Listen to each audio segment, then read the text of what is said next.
আসাম থেকে সিআরপিএফ কে নিয়ে মালদা ডিস্ট্রিক্টে কোন স্কুলে রাখলাম এবং কতটা সিআরপিএফ নিয়ে এসেছিলাম আমাদের গাড়িগুলোতে, আর আসাম থেকে ফিরে এই স্করপিও S11 নিয়ে কোথায় বেরিয়ে গেলাম। আজকের ভিডিওতে সমস্ত কিছু বিস্তারিত আলোচনা করবো।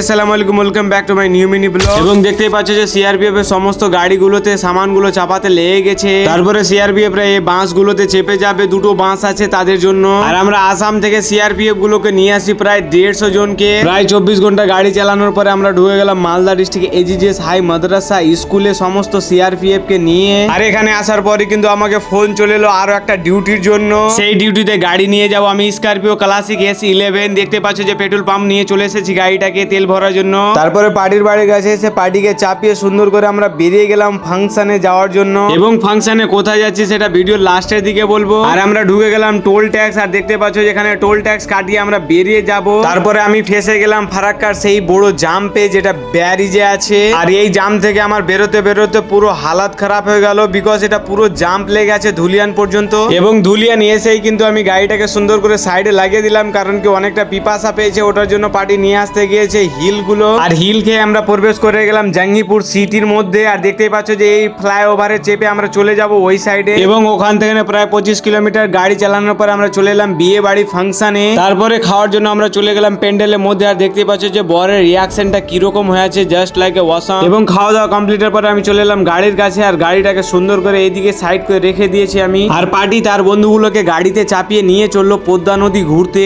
তারপরে এখানে আসার পরে পদ্মা নদীর ভিউটা দেখো, জাস্ট লাইক এ ওয়াসাম হয়েছে। এবং সবাইকে ঘুরানোর পরে আমরা এখান থেকে বেরিয়ে যাবো বাড়ির উদ্দেশ্যতে। আর আজকের ব্লগ এখান থেকে শেষ। কিরকম হয়েছে অবশ্যই কমেন্ট করে জানাবা।